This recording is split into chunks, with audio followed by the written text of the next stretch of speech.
He's got thoughts. JD Vance is fat and ugly, but it gets better. JD Vance is fat and ugly and has an Indian wife who is the daughter of immigrants, and his kids are all brown. He's got opinions. It is Israel. It's the women. We're being accosted by black people. He's, controversial. White people are every single bit justified in being racist. He's a pompous-ass gas bag. That's what she texted me. She goes, "I'm calling you out." And my response to that is, "Bitch, you have no right to call me. And maybe it's time for you as a woman to sit down and shut the f up." That's me, a man. This is me, a man, telling you, a woman, to sit down and shut the f up. Nick Fuentes. Love him or hate him, the one thing you can't do is ignore him. But I've got a question about him. Is he real? I mean, is this a real individual who actually thinks this way, or is he a creation designed to make everyone on the right look bad? Meanwhile, now here's what we do know about him. He's bold. He's brash. He's the white supremacist that's not white. what did you say? He's not white. He's the beige bigot. Let's take a look at Nick Fuentes.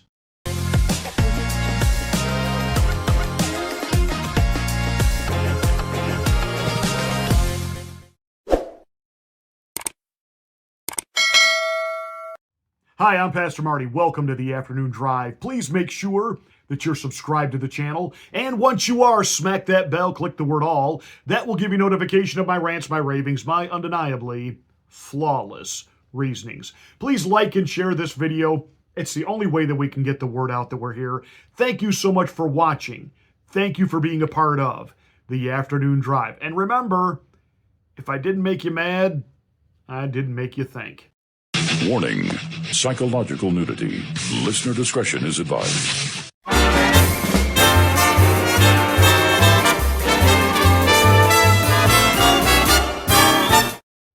You would have thought the world literally came to an end because about a month ago, Tucker Carlson dared to interview Nick Fuentes, and people on the right lost their collective minds. In particular, people like Ben Shapiro and Mark Levin, and made this out to be the single most traitorous act that anyone on conservatism could have done to interview an anti-Semitic guy like Nick Fuentes. And of course, then that meant they wanted Tucker canceled. They wanted him deplatformed from all of conservative media. They wanted people like Megyn Kelly to speak out against him. They wanted others to disown him, discredit him. They wanted to make sure that Turning Point USA turned their back on him, despite the fact that since Charlie died, Tucker is single-handedly their biggest on-campus draw, bar none. Nobody wants to go hear that little snivel twit. Ben Shapiro, and certainly nobody wants to hear the grifting pimp Officer Tatum. Nobody wants to hear them, but they would like to hear Tucker Carlson, because Tucker Carlson engages. And it's one of the reasons that even young people on our side listen to a Nick Fuentes. A lot of them can cut past what they consider to be the bigotry because there are certain points that he connects with them on and it resonates with them. And Shazam, Batman, even Donald Trump didn't understand what the big stink was about and what the controversy was over, and Tucker talking to Nick Fuentes. What role do you think Tucker Carlson should play in the Republican Party and the conservative movement going forward? Well, I found him to be good. I mean, he said good things about me over the years. I think he's good. We've had some good interviews, but you can't tell him who to interview. I mean, if he wants to interview Nick Fuentes, I don't know much about him, but if he wants to do it, get the word out. Let him, people have to decide. Ultimately, people have to decide. The grifting pimp, Officer Tatum, 6-7 months ago, did a whole thing about Nick Fuentes where basically he broke down, that he didn't agree with his racism and his bigotry, but man, there were certain points he was hitting on and young people agreed with, and he even Officer Pimp agreed with. Funny thing is, since all that, when he's come out against Tucker and wanted Tucker canceled and how dare he platform a guy like Nick Fuentes, this video of Officer Tatum It's still up. It's still getting views, which is building his algorithm, which is putting money in his pocket because he's not principled. He's a grifter. Nick Fuentes was born in 1998, makes him about 28 years old. And in high school, he was interested in politics. He had kind of a conservative angle, which I'm sure in the suburbs of Chicago, that was kind of a novelty, kind of a liberal area. And so, he was featured by the school and on local radio, for his youth and enthusiastic support of what would have been deemed at that time as regular mainstream conservatism. Great. As he got a little older, his views changed a little bit, and he decided he would launch his own podcast from his mother's basement. He was a gamer, okay? Living in mom's house, living off mom. We're gaming. We're doing political commentary. We've never actually had a real job, built a business, or done anything, or actually led people, but that's okay. That's okay, because I've got ideas.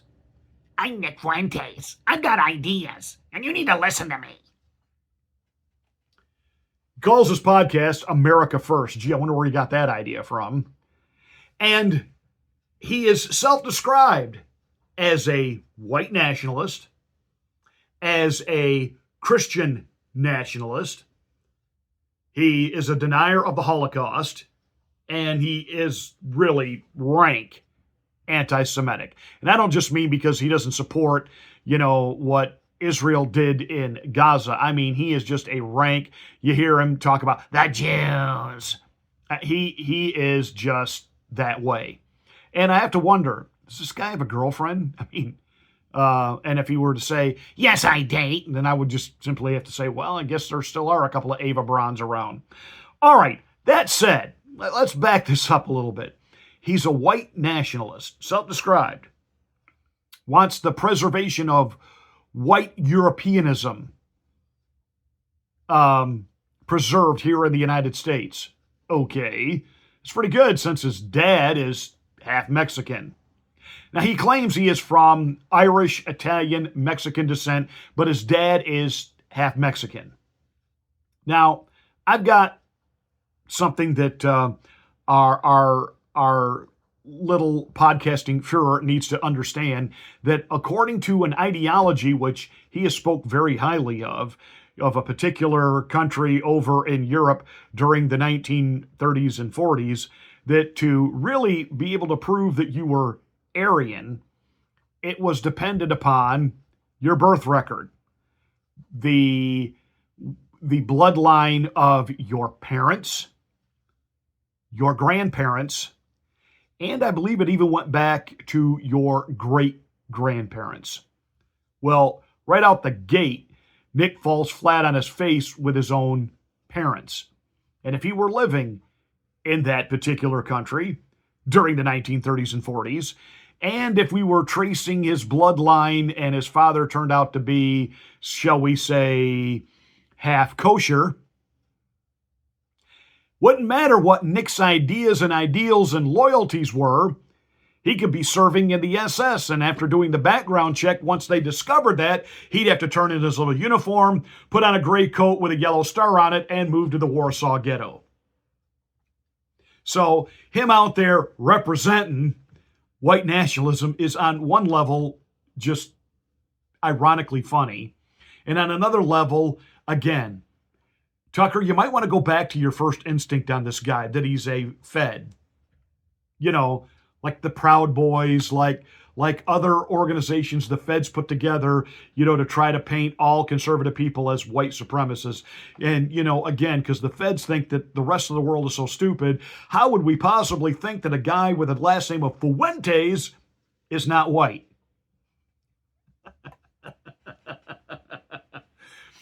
He says he's a Christian nationalist. Okay. I happen to believe this country was founded on Judeo-Christian principles. I have no problem whatsoever melding my political views with my biblical worldviews. I'm good with that. However, there's a particular hooded group called the Klan. You know, they're white supremacists too. They would have a problem with Mr. Fuentes because they would say he's not really a Christian. They would say he's a papist. That because he's Roman Catholic, his loyalty lies more to a man-created pope than it does actually the clear teachings of Jesus Christ and the Bible. That he is Catholic before he's actually any semblance of Christian. So, you know, you're striking out here, Nick, with your core base. Definite Holocaust denier, and he really is just over the top anti-Semitic. So what does he do? He's kind of involved in politics. He wants to be. Nobody really has him on, so he starts his own thing. Okay, fine. No harm, no foul. It's like this kid that doesn't qualify to be in anybody else's club, so he goes out and he starts his own. And then when other people get involved in his club, he just keeps changing the rules to whatever he wants them to be that day. I mean, he's Trump's supporter. Then he wasn't a Trump supporter. Then he was back on Team Trump. Now he's off again. He's on, he's off, he's in, he's out, he's this, he's that. He's just all over the place. He's either completely schizophrenic, that he needs, you know, serious meds and observation, or he is a plant designed to make the right look bad. I mean, the guy launches in his parents' basement. He's a gamer. He's doing a podcast in mommy's basement. I mean, wow. You can't explain where any of his support comes from right now because he got deplatformed by everybody. Even credit card companies, you know, you can't process payments to this guy. I mean, he's got all the qualifications to be the mayor of Seattle, but he wants to represent us. Think about that for a minute. Sell crazy someplace else. We're all stocked up here. But the thing we need to keep in mind is this guy connects with young men. He connects with the young men that carried Trump to a landslide victory. And in the last election cycle, we didn't do so hot. And I think a big part of that was the men that came out and overwhelmingly supported Donald Trump kind of sat it out. They weren't as motivated. They weren't as motivated because they don't feel like the things that they voted for are on the top agenda. And I talked about this yesterday, that President Trump needs to now pivot. President Trump needs to get back to the America First agenda. Gas prices need to come down. Grocery prices need to come down. There is an affordability issue. That needs to be the top priority. Hang Russia, Ukraine. Hang some of the other stuff that's been going on. Now, Nick Fuentes pointing out, nothing about deportation. And again, I would remind that little fart twizzle that Donald Trump has tried to deport, and every time they get deportations rolling, up pops some little circuit judge somewhere and says, it's got to stop, and they keep getting bogged down in the courts. So Donald Trump kept his promise on closing the border. He's trying to keep his promise on the deportations. There are legal hurdles right now, and he's really waiting on the Supreme Court to step in and finally clear the way so that this can get done. You get that, right, Nikki? You get the fact that every blue city that he goes to, he's got opposition from the governor of the state, the mayor of the city, and even most of the police commissioners. So, you know, come on here. Think this one through. But now, did he get sidetracked on behalf of Israel over, you know, Iran nukes and some other things that Israel want? Absolutely. Which I believe is why we had the botched rollout of the Epstein files. I'm fairly safe in saying that Donald Trump's not in there, but I think some of his pals are. And there's going to be a whole lot of Democrats that are going to really get uncomfortable once this really comes out. and the fact that it was obviously Israel that really doesn't want this all to come out.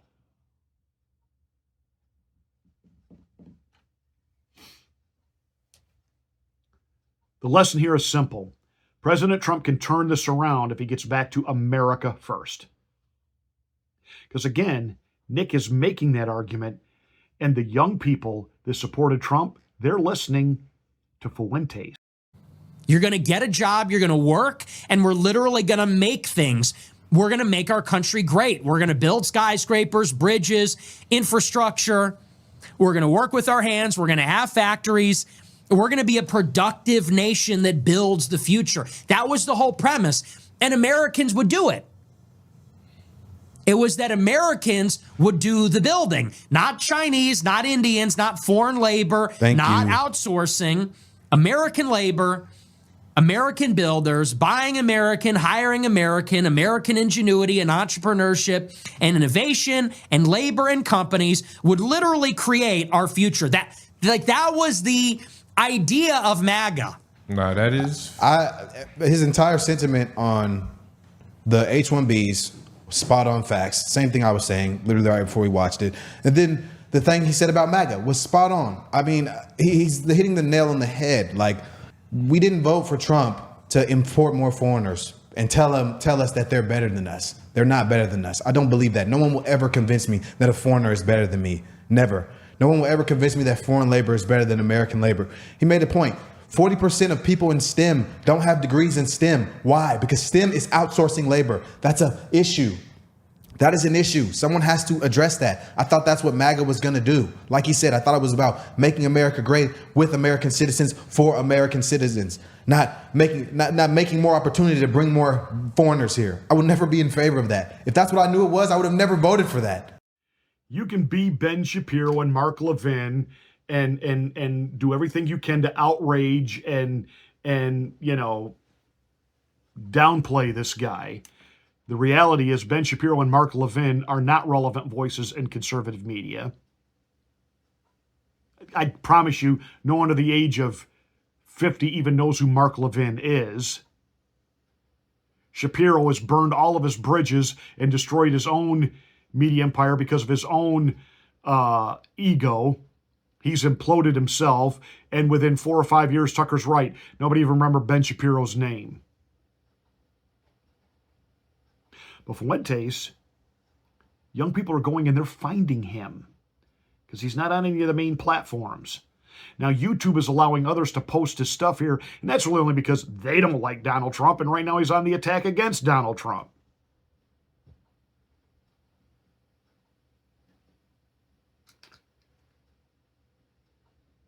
But the young people, the young men that turned out by the millions for Donald Trump are now giving ear to Nick Fuentes. Mr. President, you can get them back, not by speeches, not by words, not by pictures of a grand, beautiful new ballroom. Nobody cares about the ballroom other than psychotic Democrats.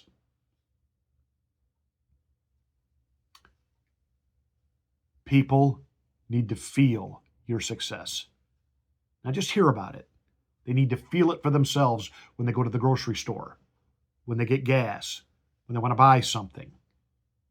They need to feel it. And Nick Fuentes, the beige bigot. To you young ones that might drift this way and see this, he's not what you think he is. He's not what you think he is. For those of you that might be wondering, is this guy really a pastor? Why don't you come pay us a visit the next time you're in Macon, Georgia? I'd love to see you. I'll save you a seat.